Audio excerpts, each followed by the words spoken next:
Hi, this is Mary Lou, and I have a video to share with you.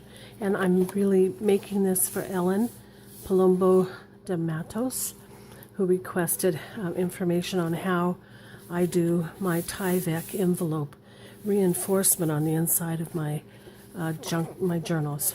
So I'm making a cover right now for the current journal I'm working on. So I thought, well, this was a great time to jump in and do it. I had already glued it down when I thought about it, so I'm making a journal cover out of a green hanging file folder. You can see that. And they're really sturdy. And, you know, as a file folder, they last for a long time. But I thought, well, you know, but I like to reinforce all of mine just to make sure that this stays stable. And so what I do, I measure a piece. You know, I determined that this was going to be 1.5 inches spine, so there's that. And it'll be reinforced with cardstock on the outside, all the outside. And it will be reinforced again on the inside, because I put a piece here, and then a piece down the middle here. You know, so it covers everything. And these are going to fold over and be glued down on the ends, and I'll make pockets out of those probably. Anyway, so what you do is cut a piece just a little bit smaller than your journal cover. And you know, you're going to put your paper up to about here, because that's how I cut mine, so that it's just like 1/8 of an inch shorter than the cover. And you want it to be out a little ways. I usually put it 1 inch or 2, and that's about what I did this time. So I used Fabri-Tac glue. That's what I prefer to do.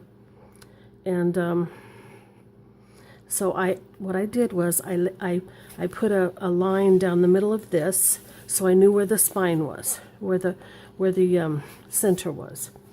And what I did was I only glued half of the piece at a time, laid it down, and got it fastened really well. And then I glued the other side down and laid this piece down. I'm sorry I didn't do this while, you know, so you could see, but it would take so much longer to glue. And you just, with Fabri-Tac, I just, you know, just keep working it, make sure it's staying good. I don't press really hard, but I do press and make sure I get, you know, all the edges. And then once it started to set up, I didn't get it, but actually I took either, you can use, you know, anyway, I actually just ran my fingernail down here and just kept working this gently, just kind of giving it a crease so that I could work that. Just kind of like if you've ever made a hardback book, you know, you gotta gently crease that book so you don't, it's not for this so much because it would crease easy, but this, once you put the glue on it, you want to do it slowly so you don't crack it. It actually kind of cracks and comes undone. So just be patient and just work each side on both sides like that. Then when that's all set, and you know, it's only been maybe an hour since I put it together. I needed to wait till my husband went to bed. So, because he was watching TV. Anyway, so then I come in and I'll put, I didn't grab anything. I'll put a piece of paper, you know, my cardstock, whatever I'm gonna put in here. I'll measure it and I'll make sure that it does. You don't want it to go too close to the joint because you're gonna overlap it anyway, or at least that's how I do it. So I put it to there until whatever the end of the journal, or you know, 1/2 inch or quarter, no, about 1/8 of an inch or 1/4 of an inch. So and so you just lay that in there and glue it, you know, making it fit. I'm sorry, this is a bad example. Put the other one here, and then I lay a piece that's, so it would be 1.5 plus another inch on each side here on top of the 2 pieces that are here.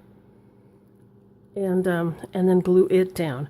Again, working this very slowly and making sure with the cardstock that it's, you know, well seated so that you'll have a sturdy journal.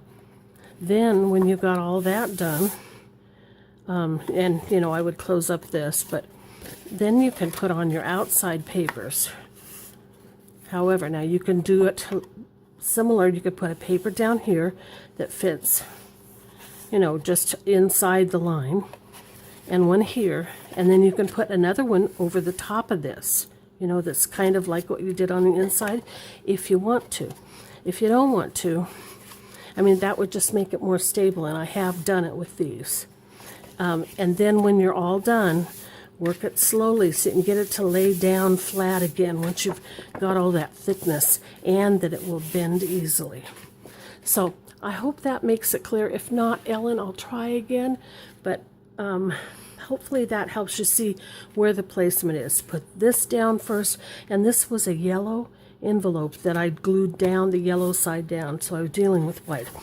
Put that down, make sure it's well fastened down all the way. Sometimes it'll lift on an edge, so just get in there with your glue and put a little bit more. And then lay your next piece down, your whatever your liner is going to be, put it down on both sides, glue it down, and then put your centerpiece down. So it would be about this size. And then you're going to crease it. In fact, most of the time I crease it, the cardstock, before I even set it in here, so that I can do, you know, one piece at a time. So I'll start with the centerpiece, do that, then I'll glue this side, then I'll glue that side. Now that's just how I do it. Everybody has their own way. You find your way, but this will let you know how I'm putting this together. Thanks, Ellen, for asking for my first tutorial. It was a pleasure to do it for you, hon. Have a good day, everybody. Bye-bye.